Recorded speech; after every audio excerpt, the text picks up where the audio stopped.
Royal Challengers Bengaluru అదరగొట్టింది. చండీగఢ్ వేదికగా జరిగిన మ్యాచ్లో పంజాబ్ కింగ్స్ను చిత్తుగా ఓడించింది. క్వాలిఫైర్ 1 మ్యాచ్లో 8 వికెట్ల తేడాతో ఘన విజయం సాధించింది. 9 ఏళ్ల తర్వాత ఫైనల్లోకి ఎంట్రీ ఇచ్చింది బెంగళూరు.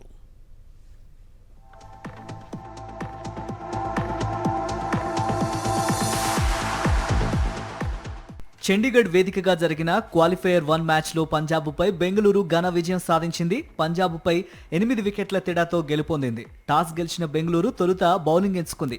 ఆర్సీబీ బౌలర్లు ఆకాశమే హద్దుగా చెలరేగిపోయారు. దీంతో పంజాబ్ బ్యాటర్లు చేతికల పడిపోయారు. 14.1 ఓవర్లలో 101 పరుగులకే పంజాబ్ కుప్పకూలిపోయింది. హజిల్వుడ్, శ్రేయాస్ శర్మ తలో 3, యష్ దయాల్ 2, రోమియో షెపర్డ్, భువనేశ్వర్ కుమార్ తలో వికెట్ తీశారు. పంజాబ్ ఇన్నింగ్స్ లో Prabhan Singh 18, Marcus Stoinis 26, Azmatullah Omarzai 18 వీళ్ళు మాత్రమే రెండంకెల స్కోర్లు చేయగలిగారు. ప్రియాంష్ ఆర్య 7, జోస్ ఇంగ్లీష్ 4, శ్రేయస్ అయ్యర్ 2, నేహాల్ వదేరా 8, శశాంక్ సింగ్ 3, ముషీర్ ఖాన్ 0, హర్ప్రీత్ బ్రార్ 4 పరుగులకే అవుట్ అయ్యారు.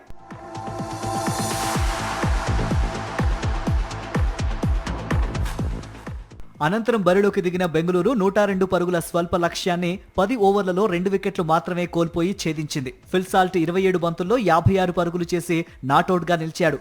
విరాట్ కోహ్లీ 12, మయాంక్ అగర్వాల్ 19, రజత్ పాటీదార్ 15 పరుగులు చేశారు. పంజాబ్ బౌలర్లలో జెమిసన్, ముషీర్ ఖాన్ తలో వికెట్ తీశారు.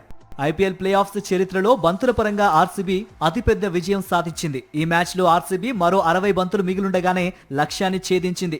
ఇక 9 ఏళ్ల తర్వాత ఫైనల్లోకి ఎంట్రీ ఇచ్చిన ఆర్సీబీకి ఇది 4వ ఫైనల్ అవుతుంది. ఆర్సీబీ 2009, 2011, 2016 సీజన్లలో కూడా ఫైనల్కు చేరింది. అయితే 3 సందర్భాల్లో ఈ జట్టుకు ఓటమే ఎదురైంది. మరి ఈసారైనా టైటిల్ను ముద్దాడుతుందా లేదా అనేది చూడాలి.